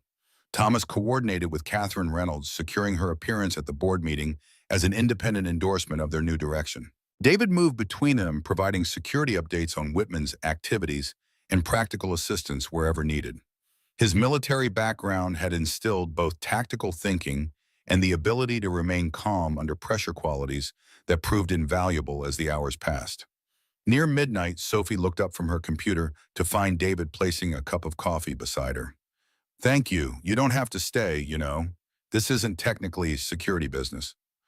"I told Emily I'd help," David replied simply. "She believes in your buildings. So do I." The straightforward statement, delivered without embellishment or hidden agenda, resonated with unexpected depth. In a world where appearances and ulterior motives often dominated, David's transparent sincerity felt revolutionary. "Why?" Sophie asked, genuine curiosity overcoming social filters. "You barely know me or this company. Your job wouldn't be affected either way." David considered her questions seriously. "Because I recognize what you're trying to build. Not just structures, but spaces where people feel they belong, regardless of circumstance. After coming back from deployment, I learned how rare and valuable that really is." The insight struck Sophie powerfully, this man who had seen both the worst and best of humanity, recognizing the deeper purpose behind her architectural choices. Most people just see the accessible ramps and energy efficiency. They miss the underlying intention. "I don't," David said simply. Across the office, Thomas ended a call with Catherine Reynolds, satisfaction evident in his expression. "Catherine will present the market analysis personally. Her firm has agreed to increase their investment by 20% based on the modified plans." Sophie shared the small victory with David through a glance of shared understanding before turning back to her father. "The sustainability certification documentation is complete. We'll qualify for platinum status, which adds another $3 million to the property valuation." As the night deepened toward morning, their defensive strategy took shape, not just financial justifications, but a coherent vision of what Harrison Enterprises could become under leadership that valued impact alongside profit. The approach felt right in ways that the Whitman merger never had, and aligning the company with principles Thomas had somehow forgotten in years of chasing growth at any cost. The Harrison Enterprises boardroom gleamed in early morning light, the polished mahogany table reflecting the first golden rays filtering through floor-to-ceiling windows. After working through most of the night preparing their defense, Thomas and Sophie had barely managed a few hours rest before reconvening for the 8 a.m. emergency board meeting. The weight of the impending vote of confidence hung in the air, tangible, as the steam rising from porcelain coffee cups arranged at each seat. Thomas stood at the head of the table, his composure betraying none of the exhaustion from their midnight strategy session. 8 executive chairs lined the table, each occupied by individuals whose combined net worth exceeded several $billions. The last slide of his presentation illuminated his face as he concluded. "The redesigned seaport development will not only outperform original projections by 17% over 5 years, but establish Harrison Enterprises as the industry leader in sustainable community-centered design." Thomas paused, allowing the financial projections to speak for themselves. "Any questions before I invite our partners to present their perspectives?" Board Chairman Walter Phillips adjusted his glasses, scrutinizing the numbers displayed on screen. At 72, Phillips had weathered economic booms and recessions, guiding the board through countless corporate storms. His expression revealed nothing of his thoughts. Impressive projections, Thomas. But projections remain theoretical until proven. The Whitman merger offered guaranteed immediate value to shareholders, a certainty now sacrificed for your vision. Phillips emphasized the last word with subtle skepticism. I hope you understand why many board members have concerns about this sudden change in direction. Catherine Reynolds entered from the side door, her charcoal suit projecting authority without ostentation. As founder of Reynolds Urban Development, her endorsement carried weight beyond her significant financial investment. If I may address the board's concerns directly, Catherine approached the presentation, screen switching to her own prepared slides. Reynolds Urban Development increased our investment by 20% after reviewing the modified plans. Not from sentimentality, ladies and gentlemen, but because properties incorporating these community-centered designs command premium prices in every market where they've been introduced. The board members straightened almost imperceptibly, attention sharpening. Nothing captured their focus quite like market advantage. Boston currently has no comparable developments. Catherine continued displaying competitive analyses. Harrison Enterprises has the opportunity to establish the standard rather than follow trends established elsewhere. First mover advantage in this market segment conservatively adds $35 million in additional value. Sophie watched from her position near the wall where she stood with architectural renderings prepared if detailed questions arose. This world of corporate governance had always intimidated her men and women who viewed buildings as assets rather than spaces where lives unfolded. Yet today she found herself strangely calm, confident in the value of what they had created. Outside the boardroom, David maintained a professional distance, standing near Janet's desk reviewing security protocols for the upcoming site visit. His presence wasn't strictly necessary for the board meeting, but he'd arrived early with Sophie offering quiet moral support before taking up his nominal duties. Emily sat cross-legged beside him, sketching in the notebook Sophie had given her. School had been canceled due to a teacher development day, leaving David with limited childcare options. Thomas had dismissed his concerns with a wave. "Bring her. This building could use more honest creativity." Inside the boardroom, the questioning intensified as board members probed for weaknesses in the new strategy. Thomas fielded each inquiry with practiced confidence, though Sophie noted the slight tension in his shoulders, the careful precision of each answer. "And what about the Whitman situation?" The question came from Margaret Chen, the newest board member and former hedge fund manager known for her unflinching directness. "James Whitman's behavior yesterday has already reached the business press. Robert Whitman is reportedly furious. We should address potential retaliatory action." Thomas nodded, appreciating the forthright concern. "We've anticipated possible responses. The Whitman portfolio, while impressive, isn't positioned to directly compete with our redesigned seaport development. Their strengths lie in commercial properties, not mixed-use residential." "And the personal component," Margaret pressed, glancing briefly toward Sophie. "Family matters affecting business decisions create vulnerability. The market notices these things." Sophie felt the implied criticism like a physical touch. For 3 years, she had worked to ensure her presence didn't negatively impact Harrison Enterprises, removing herself from client meetings, declining public appearances, minimizing her visibility to avoid exactly this kind of scrutiny. The boardroom door opened before Thomas could respond, drawing all attention to Janet, who stepped partially inside. "I apologize for the interruption, but there's a situation requiring immediate attention." Thomas frowned at the unusual breach of protocol. "Can it wait, Janet? We're in the middle of—" "It's Robert Whitman, sir. He's demanding entrance to the meeting. Says as a major shareholder, he has the right to address the board directly." The temperature in the room seemed to drop several degrees.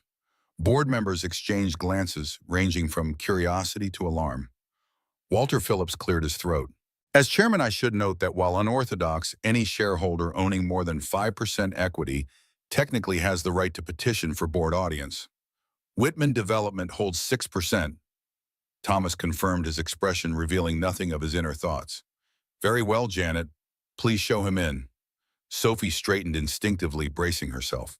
Yesterday's confrontation with James had been unpleasant, but ultimately empowering. Facing Robert Whitman before the board represented an entirely different challenge, one that threatened not just her personal confidence, but potentially her father's leadership position. Robert Whitman entered with the practiced authority of a man accustomed to commanding rooms. At 65, he remained physically imposing, tall, broad-shouldered, impeccably tailored, with silver hair that suggested distinction rather than age. He carried a leather portfolio that he placed deliberately on the table as he nodded acknowledgement to the board members. "Thank you for accommodating my unscheduled appearance. I'll be brief." Robert surveyed the room, gaze sliding past Sophie as if she were invisible. "Whitman Development has submitted a formal offer to acquire controlling interest in Harrison Enterprises through share purchase. The details are outlined in these documents." He removed a stack of bound presentations from his portfolio, passing them to Janet for distribution. "Our offer represents a 27% premium on current share price, significant given recent volatility. The board's fiduciary duty requires serious consideration regardless of personal history between our families." The strategic brilliance of the move struck Sophie immediately. By positioning this as a straightforward business transaction requiring fiduciary consideration, Robert had effectively weaponized the board's legal obligations against Thomas's leadership.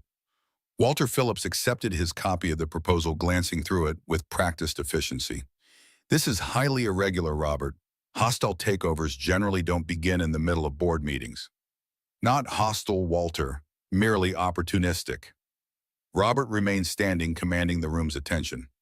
"Recent decisions have created shareholder uncertainty. We're offering stability and immediate value." Thomas maintained remarkable composure, accepting his copy of the proposal without opening it. "And would this offer still stand if the board votes confidence in current leadership and strategy today?" "Business is business, Thomas. Sentimentality costs shareholders money." Robert finally acknowledged Sophie with a brief, dismissive glance. "Recent events suggest personal considerations may be influencing corporate decisions. Our offer removes that emotional component." The implication hung in the air, its cruelty masked by corporate language, but unmistakable to everyone present. Sophie's presence, her scarred face, her involvement in company projects, was being positioned as a liability, threatening shareholder value. Outside the boardroom, David had moved closer to the door, instinctively sensing the shift in atmosphere, despite being unable to hear the specific exchanges. Emily continued drawing, oblivious to the corporate drama unfolding yards away. "What are you drawing?" David asked, keeping his voice casual while maintaining awareness of the boardroom situation. Emily tilted her notebook, revealing a detailed sketch of a building with distinctive curved elements and expansive glass walls. "Sophie's tower, but I added some things. See these lines here? That's where birds could land and have little bird apartments in the walls." Despite the tension, David smiled at his daughter's imagination. "Bird apartments. That's creative thinking. Sophie says good architects always think about who will use the building. Birds use buildings too, they just don't pay rent." Emily continued sketching, adding tiny birds perched along her improvised ledges. "Do you think she'll like my ideas?" "I think she'll love them." David assured her, attention divided between his daughter's innocent creativity and the corporate maneuvering occurring beyond the boardroom door. Inside, the atmosphere had grown increasingly charged as board members reviewed the Whitman acquisition proposal. Several were already engaged in hushed calculations, determining how their personal holdings would be affected by the generous share premium. Thomas allowed them exactly 60 seconds of consideration before speaking. "Before discussion proceeds further, I should inform the board that Harrison Enterprises' articles of incorporation include an anti-takeover provision requiring family approval for any change in controlling interest.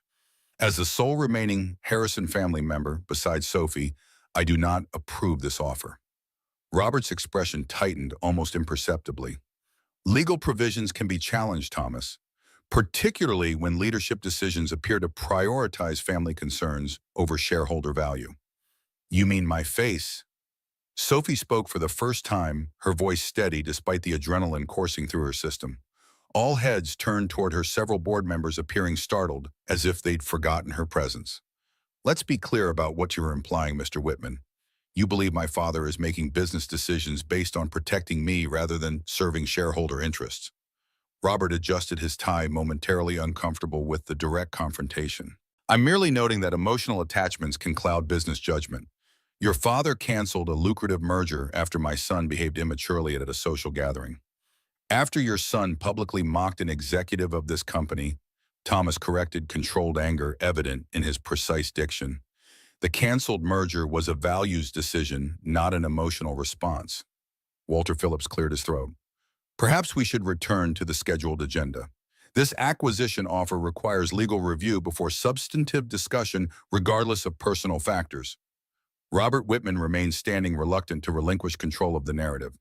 One final point before I withdraw. Harrison Enterprises stock has declined 12% since the merger cancellation. Your shareholders are already voting with their portfolios. My offer provides a graceful exit strategy before further damage occurs. The boardroom door opened again, this time admitting Janet with Emily in tow.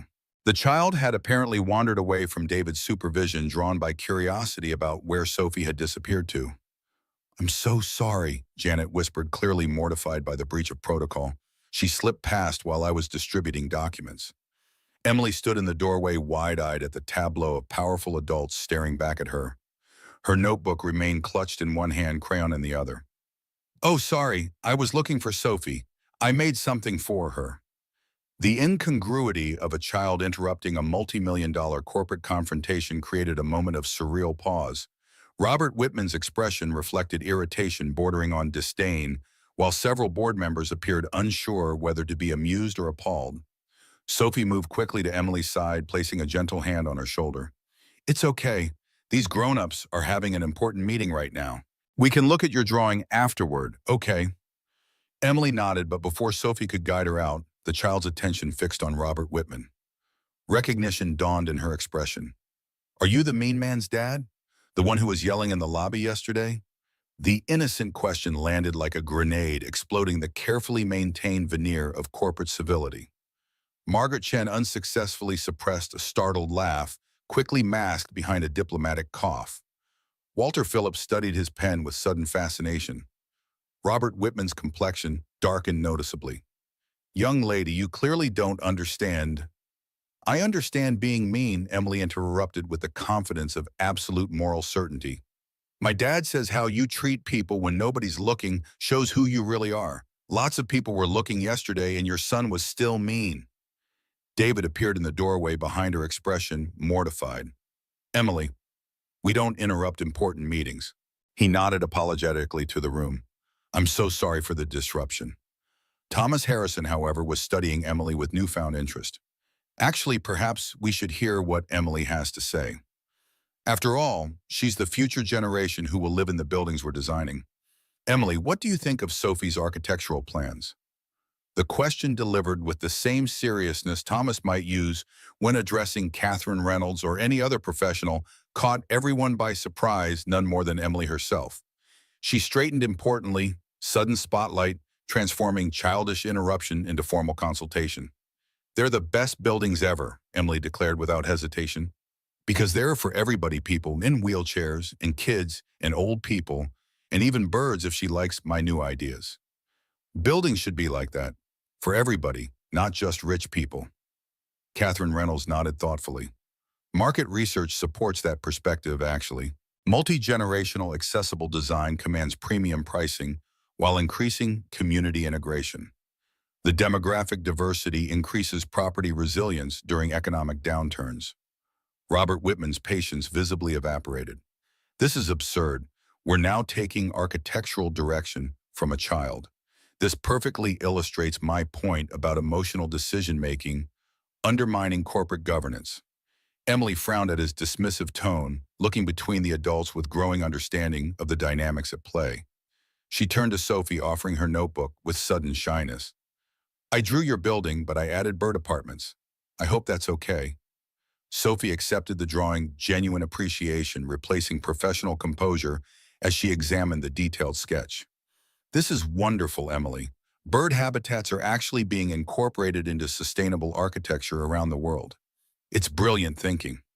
Walter Phillips cleared his throat, attempting to reassert procedural order. "While this has been enlightening, perhaps we should return to our agenda. Mr. Whitman, thank you for presenting your offer. The board will review it according to proper procedure." Robert recognized dismissal when he heard it. He gathered his remaining documents with precise movements that belied his evident frustration. "Consider carefully, ladies and gentlemen. Sentiment makes poor business strategy. Harrison Enterprises deserves leadership focused on shareholder value, not family rehabilitation projects." The deliberate cruelty of his parting shot hung in the air as he exited, door closing firmly behind him. Emily looked up at Sophie, confusion evident. What's a rehabilitation project? Something that helps people get better. Sophie answered, simplified truth easier than explaining the intended insult. Thank you for showing me your drawing.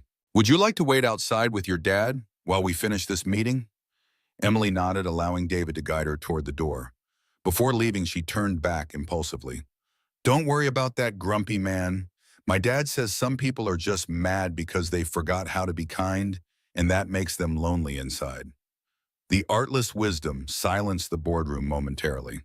After they departed, Walter Phillips removed his glasses, cleaning them methodically while gathering his thoughts. Well, that was certainly an unconventional board meeting interlude. But not without value, Margaret Chen observed unexpectedly. The child accidentally highlighted something I've been considering since reviewing these architectural plans. She turned towards Sophie, professional assessment, replacing earlier skepticism. You've created something genuinely innovative here, design that serves multiple populations simultaneously without compromising aesthetic or functional quality. Thomas recognized the opening and seized it diplomatically, which brings us back to our original purpose today. The board called this meeting to evaluate our new strategic direction. The interruptions, while unplanned, actually underscore the fundamental values question before us. What kind of company do we want Harrison Enterprises to be? Walter Phillips replaced his glasses, surveying the room. I believe we've heard sufficient presentation and discussion for an informed decision. Unless there are further questions, I suggest we proceed to the confidence vote.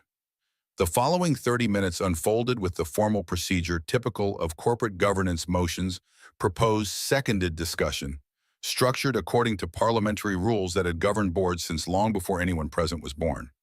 Throughout, Sophie remained standing against the back wall, architectural renderings still in hand, a silent reminder of what their deliberations would ultimately affect. When the final vote was tallied, Walter Phillips announced the result with characteristic understatement. Motion carries 7-1. The board expresses confidence in current leadership and strategic direction with quarterly performance reviews to ensure projections remain on track. Only after the meeting adjourned, board members filing out with handshakes and subdued congratulations did Sophie allow herself to exhale fully. Thomas approached fatigue evident now that the performance had concluded. Well, he offered with understated irony, that was memorable. I can't believe Emily interrupted a board meeting to present architectural modifications for birds. Sophie laughed, tension dissolving into unexpected humor. Though I have to admit, her timing was impeccable. Thomas nodded, glancing toward the door where David and Emily waited outside. Children have an uncanny ability to cut through pretense. Emily reminded everyone in that room what we're really building, not just financial returns, but spaces where communities can thrive. Robert Whitman won't give up easily, Sophie cautioned, gathering her materials. That acquisition offer was just the opening move. No, he won't. Thomas's expression turned thoughtful. But perhaps fighting Whitman development isn't the point anymore. Maybe the real victory is remembering why we build in the first place. Outside the boardroom, Emily had resumed drawing, adding more details to her bird-friendly skyscraper design. David stood nearby, his protective stance relaxed now that the confrontation had ended. His eyes met Sophie's as she emerged, a silent question in them that she answered with a small nod and smile. Did the grown-ups like your buildings? Emily looked up expectantly. They did, Sophie confirmed, kneeling to eye level with the child. And they especially liked hearing your ideas about making buildings for everyone, including birds. Emily beamed with pride, then frowned suddenly as a new thought occurred. That mean man didn't like them, though. He seemed really angry. Some people get stuck thinking about things in only one way, Sophie explained carefully. They forget that there's room for different ideas for trying new things. David met Sophie's eyes over his daughter's head, communicating understanding beyond words. In the months since the gala, he had witnessed Sophie's gradual reclamation of her confidence, her professional identity, her rightful place in both her father's company and the wider world. The board voted confidence in my leadership, Thomas announced, loosening his tie in a rare gesture of public relaxation. Quarterly reviews, of course, but that's standard procedure. Congratulations, sir. David extended his hand, the formal address maintained in professional settings, despite their growing personal connection. That's excellent news. Thomas shook David's hand warmly. formality gradually giving way to genuine camaraderie. I believe this calls for celebration. Janet's already made reservations at Harborview for lunch. Emily, would you like to join us? I hear they make excellent chocolate milk. The simple inclusion treating Emily as a valued participant rather than a child to be managed reflected the subtle but significant shift in Thomas Harrison's worldview over recent weeks. Success measured not just in profit margins, but in human connection in community, created rather than wealth accumulated. Harborview Restaurant occupied the 32nd floor of a downtown high-rise, its panoramic windows offering spectacular views of Boston Harbor and the waterfront district, where the seaport development would soon take shape. As one of the city's premier dining establishments, it typically hosted business executives and visiting dignitaries rather than 9-year-olds with crayons and sketch pads. Yet the maitre d' accommodated Emily with the same deferential courtesy extended to any Harrison Enterprises executive, providing a booster seat and children's menu without the slightest indication that her presence was unusual. Thomas had been a valued patron for decades, his generous tips and unfailing politeness ensuring exemplary service regardless of his companions. "This is the fanciest place ever," Emily whispered loudly to David as she examined the cloth napkins and multiple forks with wide-eyed fascination. "Even fancier than Grandma's house at Christmas." David smiled, helping her navigate the formal place setting. "Remember what we practiced at home, outside silverware, first work your way inward." "I know, Dad. I'm not a baby." Emily straightened, importantly determined to demonstrate perfect manners in this grown-up environment. Sophie watched their interaction with growing affection. Over the past month, she had come to appreciate David's parenting style, the perfect balance of guidance without overprotection, of respect for Emily's independence, while maintaining appropriate boundaries. So different from her own privileged but oddly constrained upbringing, where appearance and achievement had often overshadowed authentic connection. "The seaport site preparation begins next week," Thomas mentioned as their appetizers arrived. "Initial foundation work should be completed by early November, weather permitting." "I promised Emily a site visit once it's safe," Sophie reminded him. "Complete with custom-sized hard hats." Emily looked up from careful examination of her crab cake. "With my name on it like real builders have." "Absolutely," Sophie confirmed. "Safety first, but I think you'll make an excellent site consultant." Thomas observed their easy interaction with quiet satisfaction. After losing Sarah, he had feared Sophie might never reclaim the natural warmth and openness that had defined her before the accident. Watching her now animated engage the careful barriers constructed during 3 years of healing, gradually dissolving, filled him with profound gratitude. "I've been thinking about Jack," Thomas said unexpectedly, the mention of his brother's name still carrying emotional weight. "About what he might think of all this." David set down his fork, the reference to his former commander immediately commanding full attention. "He would have approved," he said with quiet certainty. "Jack always said the measure of success wasn't what you built, but who you became while building it. He told you that." Thomas seemed startled by the familiar philosophy. "Our father used to say almost those exact words." David nodded, memories of Afghanistan temporarily replacing the restaurant's elegant surroundings. "Jack mentioned your father often during difficult missions. Said he'd learned everything important about leadership from him, not from military training." The connection across generations, father to son to brother in arms, created a moment of shared understanding that transcended their different backgrounds and experiences. Thomas Harrison, CEO of a multi-million-dollar corporation, and David Miller, former Navy SEAL, now security consultant, finding common ground in the legacy of a man who had touched both their lives profoundly. Emily, oblivious to the emotional undercurrents, focused on practical matters. "When we visit the building site, can I bring my bird apartment drawings? I have more ideas about where they should go." "Absolutely," Sophie agreed, grateful for the child's ability to anchor conversations in the present moment. "In fact, I've been researching integrated wildlife habitats in urban architecture. There's fascinating work being done in Singapore and Milan." Lunch progressed with comfortable conversation plans for the seaport development gradually expanding to include Emily's surprisingly insightful suggestions. Despite her age, the child demonstrated remarkable spatial awareness and practical creativity qualities, Sophie increasingly valued in their architectural discussions. As dessert arrived, chocolate mousse for the adults, ice cream sundae for Emily, Thomas's phone buzzed with an incoming message. His expression shifted subtly as he read the screen. "Everything okay, Dad?" Sophie had become attuned to these micro-expressions legacy of 3 years spent monitoring her father's reactions to business challenges.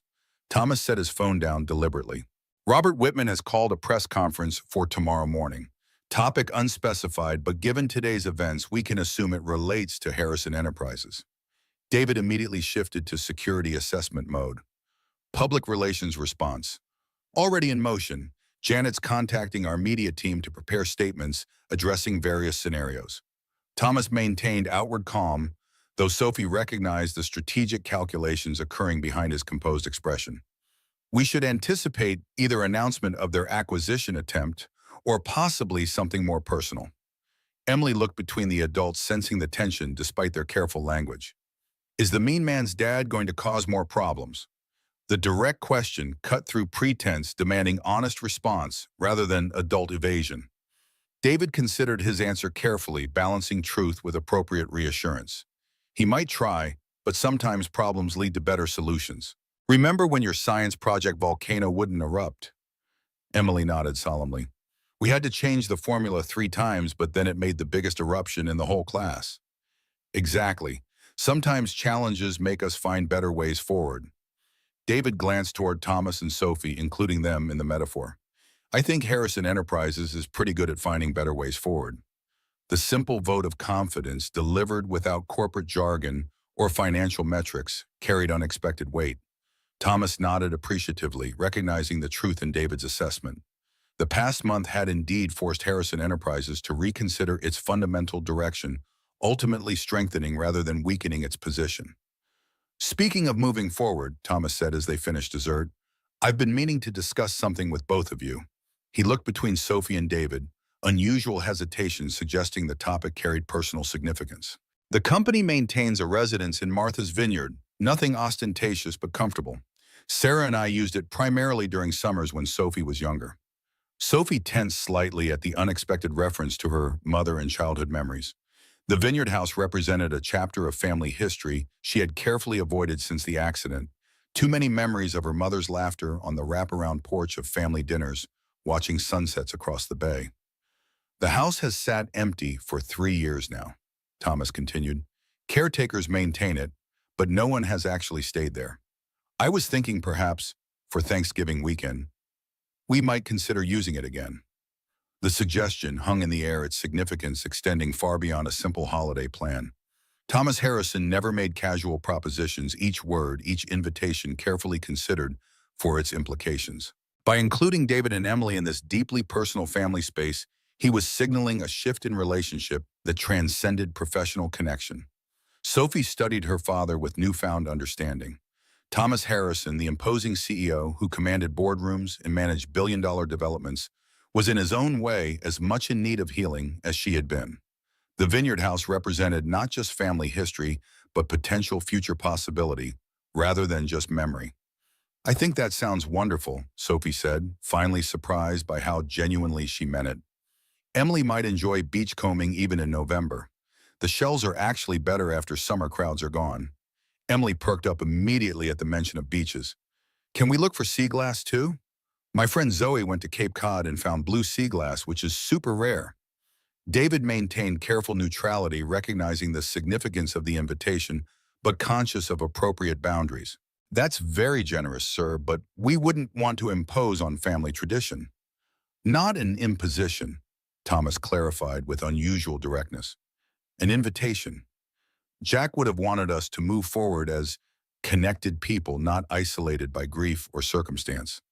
He glanced at Sophie, seeking confirmation. Family takes many forms, sometimes chosen rather than just inherited. The simple philosophy, so different from the corporate language Thomas typically employed, revealed the evolving perspective of a man rediscovering values beyond balance sheets and expansion strategies. Jack's memory had indeed become a catalyst for reconnection rather than just commemoration. Then we accept, David decided, acknowledging both the invitation and its deeper meaning. Emily's never seen the ocean in November. New experiences are important. The water will be freezing, Sophie cautioned, already imagining Emily running fearlessly into Atlantic waves regardless of temperature. But there's something special about beaches in autumn, the quality of light, the emptiness, the feeling of having discovered something most people overlook. Thomas signed the check as their lunch concluded the celebration of the board's vote of confidence. Having evolved into something more significant, plans laid connections, strengthened future-oriented forward rather than backward.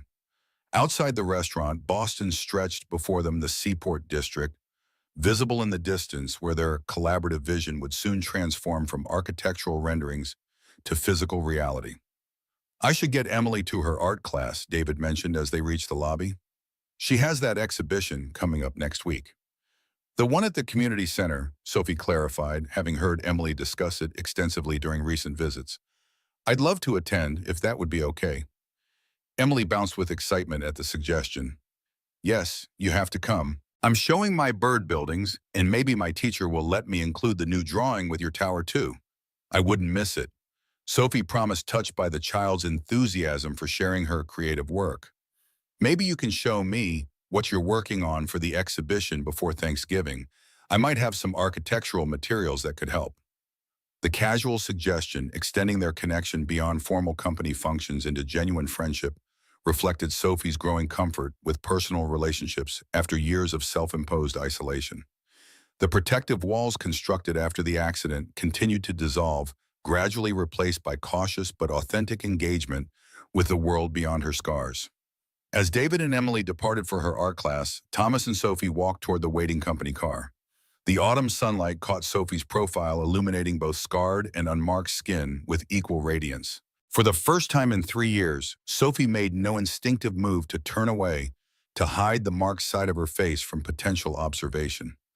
The physical scars remained unchanged, but their meaning had transformed, no longer defining what she had lost, but bearing witness to what she had survived. They've changed us. Thomas observed quietly, the simple statement encompassing transformations too profound for corporate language. For the better, I think. Sophie nodded, understanding, flowing between them without need for elaborate explanation. The board vote today wasn't just about business strategy, was it? It was about who we want to be as a company and as people. Jack would have approved, Thomas said with certainty. He always believed buildings should serve people, not the other way around. I think I lost sight of that somewhere along the way. We're finding it again, Sophie assured him, linking her arm through his as they approached the car. Together. Tomorrow would bring Robert Whitman's press conference. New challenges, continued rebuilding of both architectural visions and personal connections. But today, in this moment, something fundamental had shifted. Foundation work of a different kind, laying groundwork not for buildings, but for lives reconnected after profound loss. Scars don't define us, Sophie said suddenly, giving voice to the realization that had been forming gradually over recent weeks. They just prove we were stronger than whatever tried to break us. Thomas squeezed her arm gently, the recognition flowing between them. Your mother would have loved hearing you say that. She always believed our greatest strength emerges after our most difficult challenges. As they settled into the car, Sophie glanced back toward the direction David and Emily had gone, feeling a subtle pull, not yet romance, but perhaps its distant possibility. For now, the friendship and connection they'd found was enough, a carefully constructed foundation upon which something more might someday be built. After all, any architect knew that the most enduring structures began with patience, with thoughtful design, with attention to the smallest details of the foundation. They drove toward Harrison Enterprises, father and daughter moving forward, not despite their scars, but with them visible, and invisible marks transformed from wounds into wisdom, from endings into beginnings.